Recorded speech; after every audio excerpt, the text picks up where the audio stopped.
Selamat pagi, berjumpa kembali bersama saya selaku host Randy Kurniawan dan rekan saya Muhammad Irawan. Nah, kali ini kita akan membahas tema yang berjudul awal mula. Oke, awal mula ini merupakan tema yang akan membahas dari para narasumber yang sudah hadir di studio kami.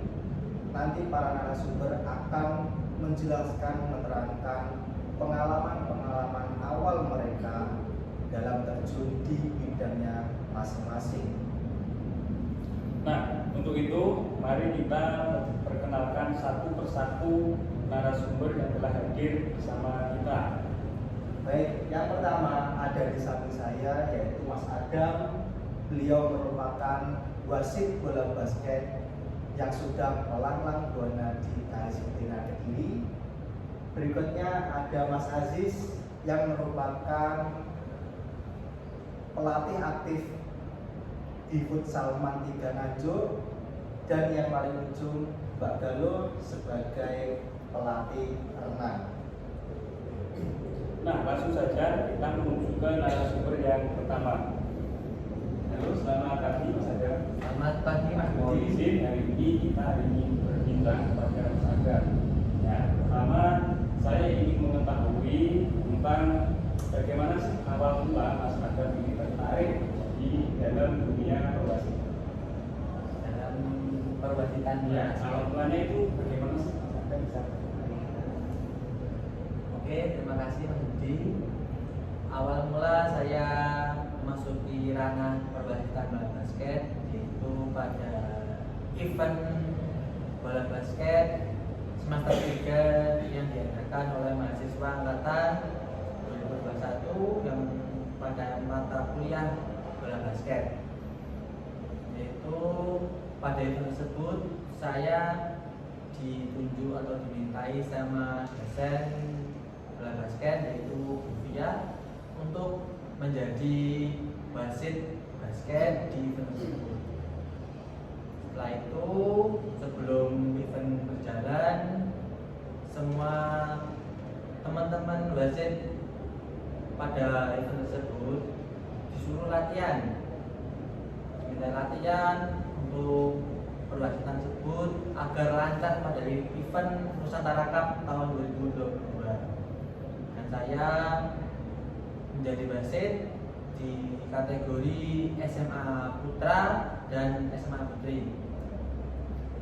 Sehabis itu saya masuk dalam perwasitan yaitu mengikuti lisensi tingkat C, tingkat kota atau kabupaten, yang dimana lisensinya saya ambil di kota Kediri, tepatnya di kampus Universitas Nusantara PGRI Kediri.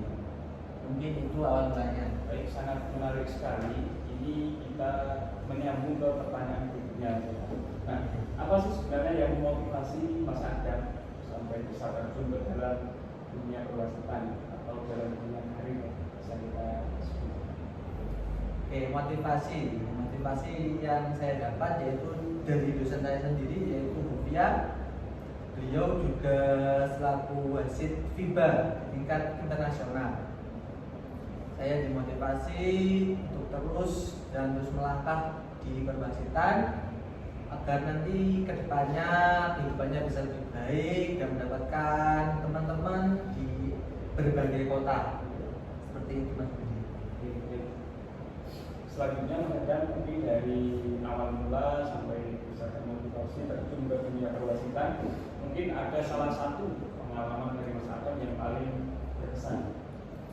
Pengalaman yang saya paling ingat atau berkesan sekali yaitu ada banyak sih, cuma saya ambil satu di event Nusantara Cup tahun 2022. Kan ada banyak, saya mengikuti kegiatan lomba event bola basket di Seman Sapare, di kampus Uni, dan di IIK. Saya dan yang paling awal itu yang paling berkesan, pengalaman yang paling berkesan yaitu mewasiti event SMA Putra antara SMA Sutojayan melawan SMA Semansa Pare atau Semansa Kabupaten Kabupaten di Pare itu. Pengalaman yang sangat berkesan, menarik juga dan pengalaman Mas Adam tadi. Mungkin dari cerita Mas Adam tadi semoga dapat menginspirasi kita semua dan juga pemirsa di rumah yang ingin terjun di dalam dunia penerjunan. Terima kasih Mas Adam atas cerita pengalamannya awal mula bagaimana Mas Adam bisa masuk di dunia perwasitan bola basket.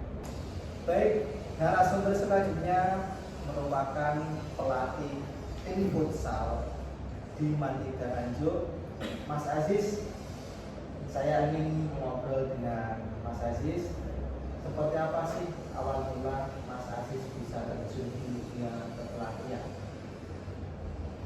Awal mula itu pada tahun 2022. Nah, di situ kan kita baru masuk kuliah.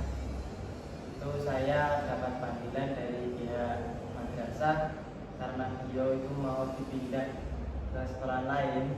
Itu beliau telepon saya, namanya itu Pak Budan Mustafa. Beliau itu diangkat kepala sekolah di MTS. Setelah itu beliau telepon saya untuk menggantikan beliau menjadi seorang pelatih di Mandika Nganjuk. Nah, dari situ tetapi saya belum memiliki gelar yang dinamakan pembina. Di situ belum ada. Dan setelah saya melatih anak-anak, melatih selama 1 tahun di situ, itu belum ada prestasi sama sekali.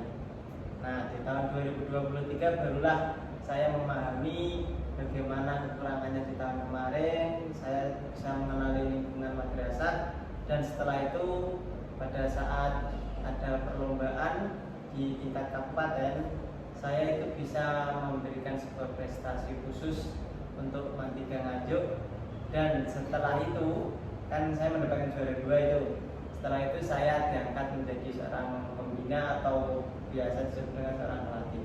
Jadi saya itu merangkap tidak hanya pelatih tetapi juga pembina untuk tim futsal Mandika Nganjuk itu.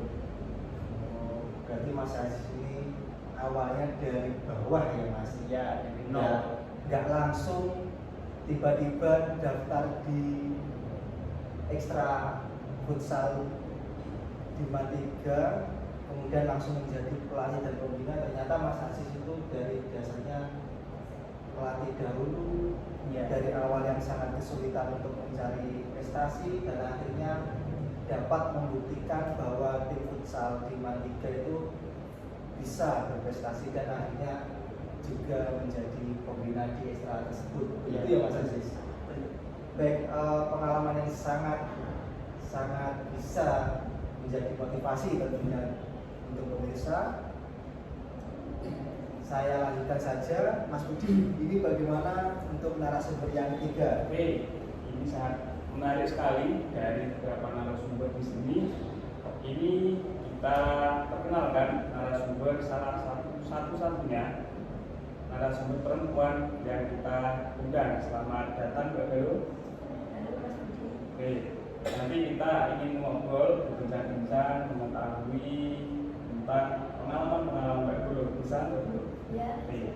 Pertama, saya ingin bertanya bagaimana sih pertama atau awal mula Mbak Belu ini bisa menekuni atau tertarik di dalam dunia renang? Baik Mas Budi, izin saya menjawab.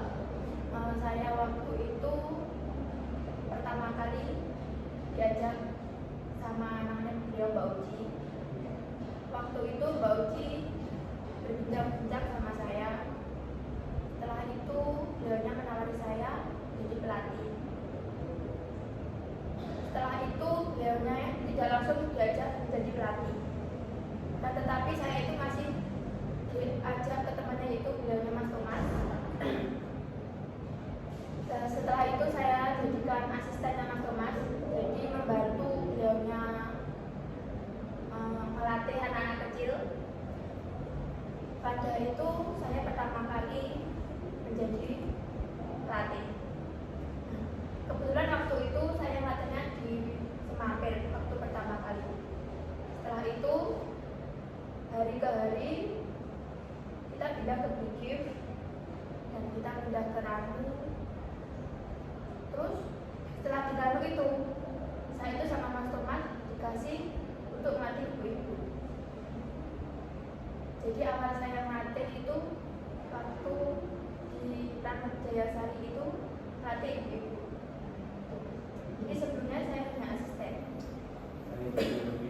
masih berkaitan dengan pertanyaan pertama.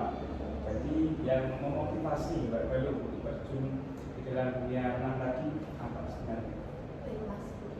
Waktu dulu saya juga pernah latihan di kolam renang Tanjung yang ada di Nganjuk itu. Saya dilatih sama beliaunya Bapak Agus. Nah, waktu itu saya dikasih tahu beliaunya suatu saat kamu bisa seperti saya pelatih. Kayak gitu. Ya. Jadi kita nggak apa-apa, kamu nggak bisa sekarang nggak apa-apa, suatu saat kamu bisa. Dari situ saya memotivasi diri saya, pokoknya saya harus jadi pelatih seperti beliau. Misal optimis Mbak Belu. Ya, optimis. Oke, ini pertanyaan terakhir Mbak Belu. Mungkin dari pengalaman yang telah diceritakan tadi ada bisa diceritakan satu saja pengalaman yang paling berkesan selama Mbak Belu hari ini. Baik, Mas. Pengalaman saya yang berkesan itu saya melatih di tadi saya yaitu beda di rumah. Saya itu sangat terkesan dengan ibu. Waktu itu saya melatih ibu itu beliaunya sangat takut dengan air. Karena katanya beliau itu pernah hanyut di sungai. Nah, dari itu beliaunya itu ketakutan dengan air. Waktu pertama kali itu beliaunya tidak mau dilatih, hanya cuma kayak gini, saya duduk di lantai sebelahnya kolam itu hanya 15 menit. Setelah itu tidak mau dilatih lagi. Berikutnya tahap lagi 20 menit. Setelah itu pokoknya kita terus sampai berbulan-bulan dia baru bisa. Itu yang pengalaman. Oke, terima kasih Mbak Belu telah mengizinkan kami bertanya mengenai pengalaman-pengalaman yang sangat berkesan tadi yang telah diceritakan. Oke, Mas Hendy. Baik, kepada para narasumber kami ucapkan terima kasih banyak atas pengenalan dari masing-masing karir ya, dari awal bagaimana bisa masuk sampai sekarang ini. Dan tentunya kami harapkan cerita-cerita dari beliau-beliau ini dapat bermanfaat bagi kita semua. Saya mewakili seluruh kru dan host mengucapkan terima kasih banyak, dan saya ucapkan mohon maaf yang sangat-sangat banyak bila mana ada perkataan yang kurang berkenan. Baik, sampai jumpa di kesempatan lain waktu. Saya akhiri. Selamat pagi. Wassalamualaikum warahmatullahi wabarakatuh.